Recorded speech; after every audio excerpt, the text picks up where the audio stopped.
Banke Infrastruktur Desa tahun 2025 tahap pertama sebesar 60% yang dicairkan pemerintah Desa Sukaharja, Kecamatan Ciamas, Kabupaten Bogor, diperuntukkan untuk pembangunan tembok penantan saluran drainase irigasi. Pembangunan dimulai di Kampung Cipayung Tonggo, RT 5 RW 5 dengan melibatkan warga sekitar yang bergotong royong membantu pelaksanaan pekerjaan.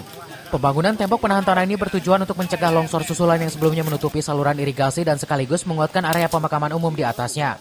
Saluran drainase irigasi dibangun dengan volume 342 meter panjang, lebar 0,35 meter, dan tinggi 0,7 meter, menghabiskan dana sebesar 300 juta rupiah. Berapa sih Pak panjangnya? Panjangnya kurang lebih 300 meter ya, 200 lebih ya.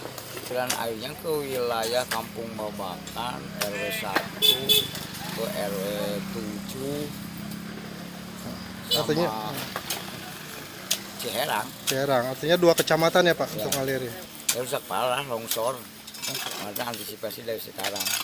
Mudah-mudahan para petani ini sesudah diperbaiki bisa merasakan airnya dan bisa mencukupi untuk lahan-lahan sawahnya.